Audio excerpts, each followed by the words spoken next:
Hello friends, आज हम class 10 कक्षा 10 संस्कृत विषय से पंचम पाठः पांचवा पाठ पढ़ेंगे। पंचम पाठः जननी तुल्य वत्सला, माता के समान वात्सल्य। कि माता के समान वात्सल्य कैसा होता है। प्रस्तुत पाठः महर्षि वेद व्यास विरचितस्य ऐतिहासिक ग्रंथस्य महाभारतस्य वनपर्व इत्यतः गृहीतः। प्रस्तुत पाठ महर्षि वेदव्यास विरचित ऐतिहासिक ग्रंथ महाभारत के वन पर्व से लिया गया है। इयं कथा सर्वेषु प्राणिषु समदृष्टि भावनां प्रबोधयति। यह कथा सभी जीव जंतुओं के प्रति समदृष्टि की भावना जगाती है। अस्याः अभीप्सितः अर्थो अस्ति यत् समाजे विद्यमानान् दुर्बलान् प्राणिनः प्रत्यपि मातुः वात्सल्यं प्रकर्षेणैव भवति। समाज में दुर्बल लोगों अथवा जीवों के प्रति भी माँ की ममता प्रगाढ़ होती है। यह इस पाठ का अभिप्रेत है, इस पाठ का अभिप्राय है। कश्चित् कृषकः बलिवर्धाभ्यां क्षेत्रकर्षणं कुर्वन्नासीत्। कोई किसान 2 बैलों से खेत की जुताई करता था। बलिवर्धाभ्यां मतलब 2 बैलों से खेत की क्या कर रहा था? जुताई कर रहा था। तयो बलिवर्दयो एक शरीरेण दुर्बलः जवेन गन्तुम अशक्तश्चासीत्। उन दोनों बैलों में से क्या था? एक शरीर से दुर्बल था और जवेन वह तीव्र गति से जाने में क्या था? अशक्तम आसीत्, तीव्र गति से चलने में असमर्थ था। अतः कृषकः तं दुर्बलं वृषभं तोदनेन नुद्यमानः अवर्ततः। अतः इसलिए किसान उस दुर्बल बैल को कष्ट देता हुआ हाका करता था। अतः कृषकः तं दुर्बलं वृषभं तोदनेन नुद्यमानः अवर्तत। तो किसान क्या करता था? उसको कष्ट देता हुआ, मारता हुआ उसको चलाता था। स वृषभ हल मूढ़वा गंतुम अशक्त क्षेत्रे पपात। वह बैल हल उठाकर चलने में असमर्थ हो रहा था तो क्षेत्रे पपात, क्षेत्र में खेत में गिर पड़ा। क्रुद्ध कृषिवलः तमुत्थापयितुं बहुवारं यत्नम् अकरोत्। क्रोधित कृषिवल किसान ने तम उत्थापयितुं उसे उठाने के लिए बार बार प्रयत्न किया, तथापि वृषः न उत्थित, फिर भी बैल नहीं उठा। भूमौ पतिते, भूमि पर गिरे हुए। स्वपुत्रम, अपने पुत्र को। दृष्ट्वा, देखकर। सर्वधेनूनां मातुः, सभी गायों की माता। सुरभेः, सुरभि। नेत्राभ्याम अश्रूणि आविरासन, सुरभि की दोनों आँखों से आंसू आने लगे। सुरभेरिमाम अवस्थां दृष्ट्वा सुरादीप ताम अपृच्छत्। सुरभि की इस दशा को देखकर देवराज इंद्र ने उससे पूछा, अयि शुभे किम एवं रोदिषि, तुम इस प्रकार क्यों रो रही हो? उच्यताम, कहो। इति साच, और वह। विनिपातो न वह कश्चित् दृश्यते त्रिदशाधिप अहम तु पुत्रम शोचामि तेन रोदिमि कौशिक। विनिपातो, भूमि पर गिरे हुए अपने पुत्र को देखकर। न वह कश्चित् दृश्यते त्रिदशाधिप, अपने पुत्र को देखकर सभी गायों की माता सुरभि की दोनों आँखों से आंसू आने लगे। अहम तो पुत्रम शोचामि तेन रोदिमि कौशिक, बोल रहे हैं कि भूमि पर गिरे हुए अपने पुत्र को देखकर सभी गायों की माता सुरभि की दोनों आँखों से आंसू आने लगे। सुरभि की इस दशा को देखकर देवराज इंद्र ने उससे पूछा, क्या पूछा? हे शुभे, क्यों इस प्रकार रो रही हो? कहो।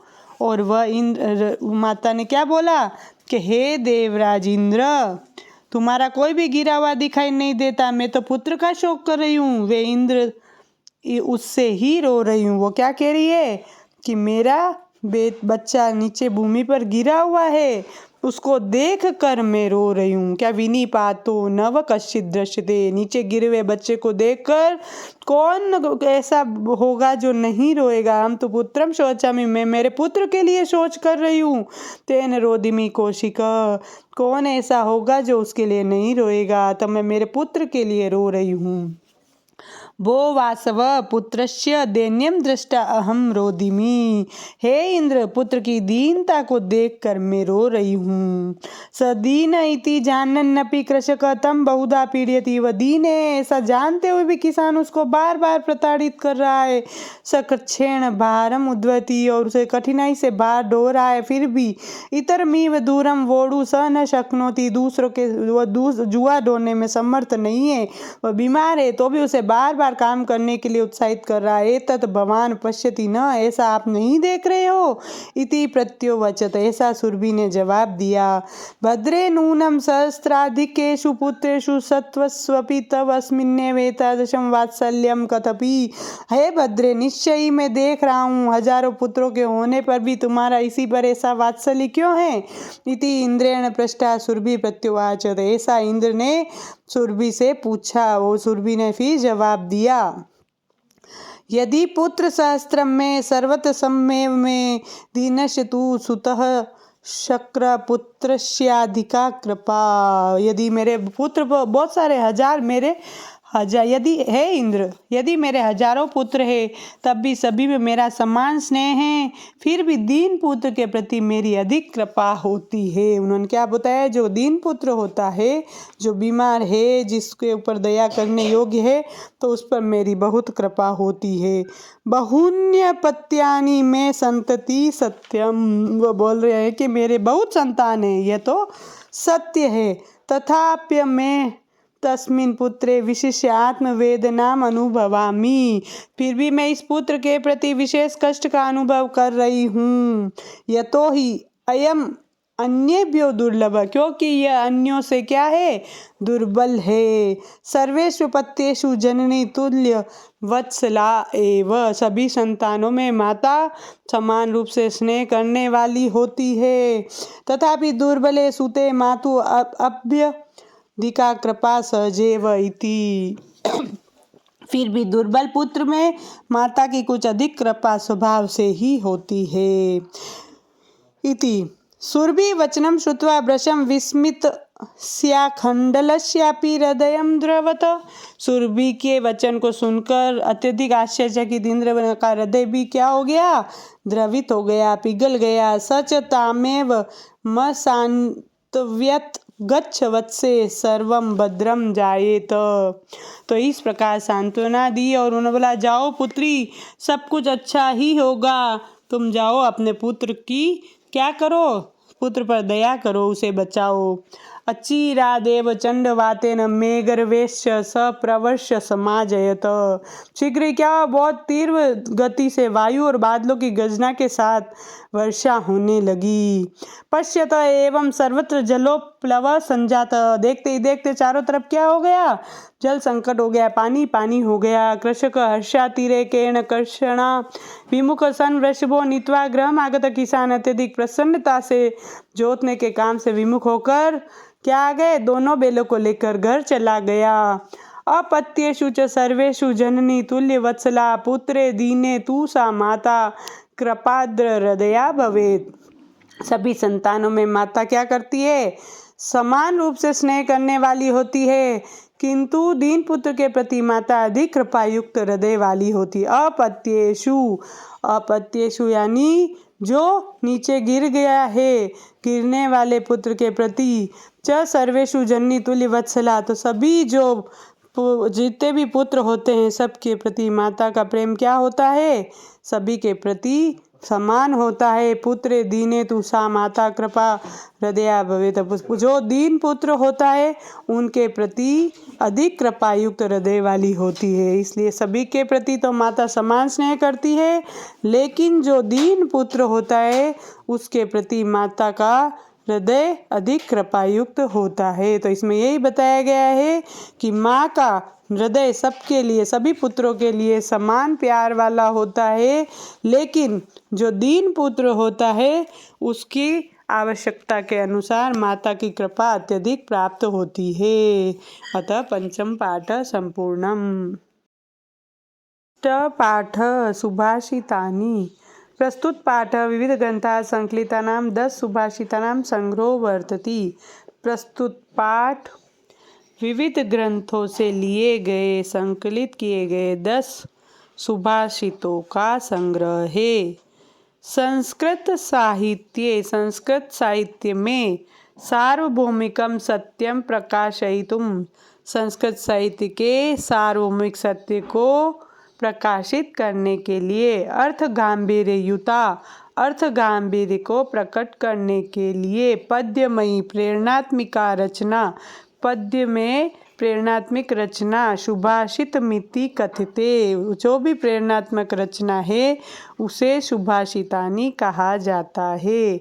अयम पाठांशः, यह पाठ का अंश परिश्रमस्य महत्वम, परिश्रम के महत्व, क्रोधस्य दुष्प्रभाव, क्रोध का दुष्प्रभाव, सामाजिक महत्वम, सामाजिक महत्व, और सर्वेषां वस्तूनां उपादेयता, सभी वस्तुओं की उपादेयता, बुद्धि वैशिष्ट्यम इत्यादि विषयान् प्रकाशयति, और बुद्धि की विशेषता आदि विषयों पर प्रकाश डालती है।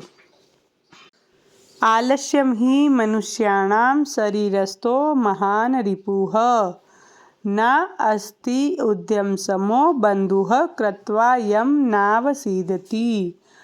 आलस्य जो होता है वो व्यक्ति के क्या होता है, व्यक्ति का महान शत्रु होता है। आलस्यम ही मनुष्याणाम शरीरस्थो महान रिपु, तो बताया गया है कि निश्चित ही मनुष्य के शरीर में रहने वाला महान शत्रु कौन है, आलस्य है। ना अस्ति उद्यम समो, नहीं है उद्यम के समान कोई भी बंधु कृत्वा यम न अवसीदति, तो परिश्रम के समान कोई भी अपना हितैषी नहीं है, जिसको करके मनुष्य कभी भी क्या नहीं होता है, दुखी नहीं होता है।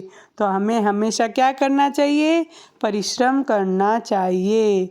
आलस्य हमारा क्या है, महान शत्रु है। गुणी गुणम वेत्ति न वेत्ति निर्गुणो, गुणी गुणम वेत्ति, गुणी जो व्यक्ति होता है, जो गुणवान होता है वही गुण को जानता है। न वेत्ति निर्गुणो, जो गुणहीन व्यक्ति होता है वह गुण को नहीं जानता।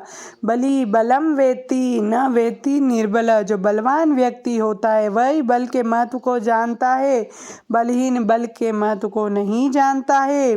पिको वसंतस्य गुणम न वायसः, वसंत ऋतु के गुण को केवल कोयल ही जानती है, कौवा उसे नहीं जानता है। करीच सिंहस्य बलम न मूषकः, सिंह के बल को हाथी ही जानता है, उसे चूहा नहीं जान सकता है। तो इस श्लोक के द्वारा क्या बताया गया है कि जिसमें स्वयं में जिस प्रकार का गुण है उसके गुण को दूसरा व्यक्ति नहीं जान सकता है। दूसरा व्यक्ति कब जान सकता है, जब उसमें भी वह गुण मौजूद हो। तो इसमें बताया गया कि जैसे कि हीरे की परख जोरी ही जान सकता है, तो इस प्रकार जिस व्यक्ति में उस गुण की मौजूदगी होती है तभी वह व्यक्ति जान सकता है। जैसे कि शेर में कितना बल है उसका महत्व हाथी ही जान सकता है, चूहा नहीं जान सकता।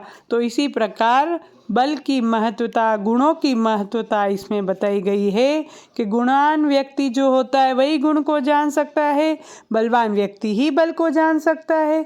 और वसंत ऋतु का समय जब आता है तब वसंत ऋतु के गुण को केवल कोयल ही जान सकती है, कौवा नहीं जान सकता। तो इसी प्रकार इसमें गुणों की महिमा बताई गई है। श्लोक 3, निमित्तम उद्दिश्य ही यह प्रकुप्यति, ध्रुवम स तस्यापगमे प्रसीदति, अकारण द्वेषी मनस्तु यस्य वे कथम जनस्तम परितोषयिष्यति। निमित्तम यानी कारण को, जो किसी कारण को, निमित्तम उद्देश्य ही यह प्रकुप्यति, जो किसी कारण को उद्देश्य करके अत्यधिक क्रोध करता है, ध्रुवम स तस्यापगमे प्रसिद्धति, वह उस कारण के समाप्त हो जाने पर क्या हो जाता है, निश्चित रूप से प्रसन्न हो जाता है। अकारण द्वेषी मनस्तु यस्य वे, जो बिना कारण ही द्वेष करने वाला है, कथम जनस्तम परितोषयिष्यति, क्या उस मन को व्यक्ति कैसे संतुष्ट करेगा, अर्थात ऐसे मन को कभी भी संतुष्ट नहीं किया जा सकता। अतः बिना कारण किसी से हमें क्या नहीं करना चाहिए, द्वेष नहीं करना चाहिए। तो कोई कारण से अगर व्यक्ति कोई गुस्सा करता है तो वह तो थोड़े समय के बाद क्या हो जाता है, शांत हो जाता है, प्रसन्न हो जाता है। लेकिन बिना कारण ही कोई क्रोध करता है, गुस्सा करता है, द्वेष करता है, तो उस व्यक्ति को कभी संतुष्ट नहीं किया जा सकता। श्लोक नंबर 4। उदीरितो अर्थ पशुनापि गृह्यते, उदीरित यानी कहा हुआ, कभी भी पशुनापि गृह्यते, पशु के द्वारा जैसे कहे हुए अर्थ को भी पशु है ना समझ लेता है, ग्रहण कर लेता है। जैसे हम कोई भी पशु से नॉर्मली प्यार से बात करते हैं तो वह समझ जाता है, प्यार समझता है। हयाश्च नागाश्च वहंती बोधिता, जिस प्रकार घोड़े और हाथी को समझाने पर वह भार को वहन करते हैं ना, उसके जो घोड़े और हाथी को रखने वाले जो व्यक्ति होते हैं, घोड़े पालक और हाथी को रखने वाले, तो उनको हर वक्त रखते हैं, उनका पालन पोषण करते हैं, तो उनको कोई भी काम कहते तो वो कर लेते हैं। तो पशु को भी हम कहते हैं तो वो कोई बात मान लेते हैं। तो उसी प्रकार बताया गया है, तो पशुओं को भी अगर हम प्यार से समझाए तो वे कोई बात मान लेते हैं। तो हम तो मनुष्य है, तो अनुक्तम प्युहति पंडितो जन परेंगित ज्ञान फला ही बुद्धयः, तो नहीं कहे गए को भी, किंतु विद्वान व्यक्ति तो क्या होते हैं, विद्वान व्यक्ति होते हैं वे बिना कहे हुए को भी समझ लेता है। जो पंडित जन होते हैं, अनुक्तम अपि प्युहति, जो बिना कहे हुए को भी क्या करते हैं, विद्वान व्यक्ति समझ लेते हैं। परेंगित ज्ञान फला ही बुद्धे, लेकिन बुद्धिमान लोग दूसरों के संकेत जन ज्ञान रूपी फल वाले होते हैं। बुद्धि वाले लोग क्या होते हैं, थोड़ा संकेत मिलते ही समझ जाते हैं। अर्थात यही बताया गया है कि जो बुद्धिमान व्यक्ति होते हैं दूसरों के संकेत मात्र से ही अपने भाव को समझ लेते हैं, उनको कहने की आवश्यकता नहीं होती। इसमें यह बताया गया है कि पशु जो होते हैं तो वो तो पशुओं को थोड़ा सा कहने मात्र से ही वे दूसरों की बात समझ लेते हैं, किंतु बिना कहे हुए और संकेत मात्र से समझने वाले तो केवल बुद्धिमान व्यक्ति ही होते हैं। तो जो पढ़े लिखे होते हैं, ज्ञान से युक्त होते हैं, वे बुद्धिमान होते हैं। उन्हें केवल संकेत मात्र से ही वो व्यक्ति सब कुछ समझ जाते हैं। श्लोक नंबर 5। क्रोधो ही शत्रु प्रथमो नराणाम, देह स्थितो देह विनाशाय, ये विनाशनाय। क्रोधो ही शत्रु, क्रोध ही शत्रु है। प्रथम शत्रु कौन है, क्रोध प्रथम शत्रु है मनुष्यों का। मनुष्यों के शरीर को विनाश करने के लिए पहला शत्रु शरीर में कौन है, पर शरीर में स्थित क्रोध है। देह स्थितो देह विनाशनाय, देह शरीर में स्थित देह का विनाश करने वाला। तो बताया गया मनुष्य के शरीर का विनाश करने के लिए पहला शत्रु शरीर में स्थित कौन है, क्रोध है। यथा स्थित काष्ठ गतो ही वह्नि, जिस प्रकार काष्ठ के अंदर स्थित अग्नि काष्ठ को ही जला देती है, स एव वह्नि दहते शरीरम, उसी प्रकार शरीर में स्थित क्रोध क्या करता है, शरीर को ही जला देता है। तो कवि कहता है कि क्रोध को मनुष्य का विनाश करने वाला परम शत्रु बताते हैं। तो क्रोध का त्याग कर देना चाहिए, हमें क्या करना चाहिए, क्रोध नहीं करना चाहिए। श्लोक नंबर 6। मृगा मृगेह संगम अनुव्रजंती, गावश्च गोभिः तुरगास्तुरंगे। तो जो मृग है मृगों के साथ, गाय गायों के साथ, और गावश्च गोभी तुरगाश्च तुरंगे, घोड़े घोड़ों के साथ, मूर्खाश्च मूर्खे मूर्ख मूर्खों के साथ, सुधिये सुधी भी और विद्वान, सुधी यानी विद्वान विद्वानों के साथ, संगम अनुव्रजंती पीछे पीछे जाते हैं। मृगा यानी हिरण, संगम यानी साथ, गाव यानी गाय, गोभी संगम गायों के साथ गाय, तुर्गा यानी घोड़े, सुधी यानी विद्वान, अनुव्रजंती यानी पीछे पीछे जाते, अनुसरण करते हैं। समानशील व्यसनेषु सख्यम। मित्रता समान चरित्र व स्वभाव वालों में ही होती है। तो यही बताया है कि समान चरित्र वालों की मित्रता जो होती है एक जैसे लोगों के साथ ही होती है, समान चरित्र समान स्वभाव वालों में ही होती है। जैसे कि बताया गया है कि हिरण हिरणों के साथ मित्रता करते हैं, गाय गायों के साथ, घोड़े घोड़ों के साथ, मूर्ख मूर्खों के साथ और विद्वान लोग विद्वानों के साथ मित्रता करते हैं। तो ये बताया है कि मित्रता समान चरित्र व स्वभाव वालों में ही होती है। श्लोक नंबर 7। सेवितव्यो महावृक्ष फलच्छाया समन्वितः यदि देवात् फलं नास्ति छाया के निवार्यते। सेवितव्यो महावृक्ष, तो जो फल और छाया से युक्त महान वृक्ष है, सेवितव्यो महावृक्ष, महान वृक्ष का ही हमें क्या करना चाहिए, आश्रय लेना चाहिए। फल छाया समन्वित, फल और छाया से युक्त जो महान वृक्ष है हमें उसका ही क्या करना चाहिए, आश्रय लेना चाहिए। यदि देवात् फलम नास्ति हो, भाग्य से उसमें फल नहीं है तो क्या होगा, छाया के निवार्यते, उस वृक्ष की छाया को तो कोई भी नहीं रोक सकता, तो उसकी छाया तो हमें मिलेगी ही। अर्थात यही बताया गया है कि जो फल और छाया से युक्त महान वृक्ष है हमें उसका आश्रय लेना चाहिए, और भाग्य से अगर उसमें फल नहीं है तो छाया देने से हमें कोई नहीं रोक सकता, तो उसकी छाया तो हमें मिलेगी ही। तो उसी प्रकार बताया गया है कि फल वो जो वृक्ष जो होते हैं कितने परोपकारी होते हैं, अगर वह हमें फल भी देते हैं और छाया भी देते हैं। अगर वह फल नहीं है तो वे छाया तो हमें प्रदान करते ही है। उसी प्रकार हमें भी क्या करना चाहिए, परोपकारी व्यक्ति का आश्रय लेना चाहिए, हमें भी भला ही करना चाहिए, जिससे हम भी परोपकारी व्यक्ति का साथ देंगे तो साथ होगा हमारा, तो हम भी दूसरों से परोपकार करने का ही सीखेंगे। इसलिए हमें परोपकारी बनना चाहिए। श्लोक नंबर 8। अमंत्रम अक्षरम नास्ति नास्ति मूलम औषधम अयोग्य पुरुषम नास्ति योजगस्तत्र दुर्लभः। अमंत्रम यानी मंत्रहीन, अनौषधम यानी बिना दवा जड़ी बूटी के बिना, मूलम यानी जड़, योजक यानी जोड़ने वाला। तो अमंत्रम अक्षरम नास्ति, मंत्रहीन अक्षर नहीं है, अर्थात प्रत्येक अक्षर सार्थक होता है। नास्ति मूलम अनौषधम, बिना दवा जड़ी बूटी के जड़ नहीं है, अर्थात प्रत्येक जड़ पदार्थ औषधि है। अयोग्य पुरुष नास्ति, कोई भी पुरुष अयोग्य नहीं होता है। योजकस तत्र दुर्लभः, किंतु उसे सही जगह पर जोड़ने वाला ही दुर्लभ होता है। मतलब बताया गया है कि प्रत्येक अक्षर जड़ पदार्थ मनुष्य आदि क्या होते हैं, उपयोगी होते हैं, किंतु उनका सही उपयोग करने वाला ही क्या होता है, दुर्लभ होता है। सभी चीज़ उपयोगी होती है लेकिन उसे सही तरह से उपयोग करने वाला ही नहीं मिलता है। तो ये बताया है कि सही तरह से जोड़ने वाला ये व्यक्ति ही दुर्लभ होता है, मिलना दुर्लभ होता है।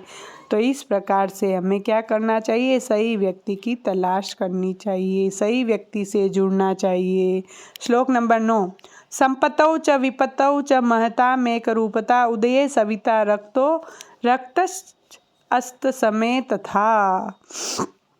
तो महता यानी महापुरुषों की, संपत्तो यानी संपत्ति, विपत्तो विपत्ति आने पर, एक रूपता एक जैसा, सविता यानी सूर्य, उदय उदय के समय, और रक्त यानी लाल, अस्त समय अस्त होने के समय। ये बताया गया है कि संपत्तो च विपत्तो, यदि संपत्ति है या विपत्ति है, च महता में एक रूपता, दोनों के समय एक समान रहते हैं। उदय सविता, उदय होने के समय और अस्त होने के समय, दोनों के समय सूर्य क्या होता है, लाल रंग का ही होता है। तो उसी प्रकार बताया गया है कि महापुरुषों की जो संपत्ति होती है वह विपत्ति में भी वे एक जैसे रहते हैं और संपत्ति होती है तब भी एक जैसे रहते हैं।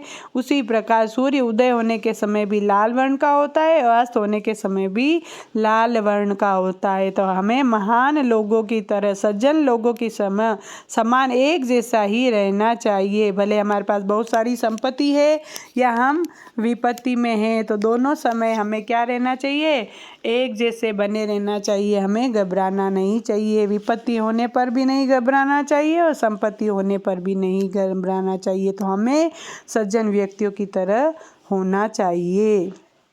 श्लोक नंबर 10। विचित्रे खलु संसारे न अस्ति किंचित निरर्थकम अश्व अश्वश्चेद धावने वीर भारस्य वहने खर। विचित्र यानी अद्भुत, संसारे यानी संसार में, खलु निश्चित ही, निरर्थकम अनुपयोगी, अश्व यानी घोड़ा, चेत यदि, धावने दौड़ने में, वहने वहन करने में, खर यानी गधा। तो इसमें बताया गया है कि इस विचित्र संसार में निश्चय ही कुछ भी निरर्थक नहीं है। यदि घोड़ा दौड़ने में वीर है तो भार वहन करने में गधा भी वीर है। अर्थात संसार में सबका क्या है, अपना अपना महत्व है। कोई भी व्यर्थ नहीं है, कोई भी वस्तु व्यर्थ नहीं, कोई भी व्यक्ति व्यर्थ नहीं है। तो सभी का कोई न कोई संसार में, सभी की कोई न कोई वैल्यू है, सभी की कोई न कोई सार्थकता है।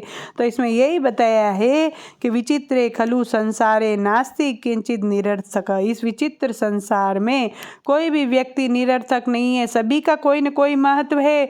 जिस प्रकार घोड़ा दौड़ने में वीर है तो गधा भार वहन करने में वीर है। तो सभी की कोई न कोई क्या बताइए, महत्ता बताई है। तो इस प्रकार संसार में सभी व्यक्ति की कोई न कोई वैल्यू होती है। तो हमें सभी का क्या करना चाहिए, आदर करना चाहिए। ज़्यादा से ज़्यादा सब्सक्राइब करें, लाइक करें, शेयर करें। धन्यवाद।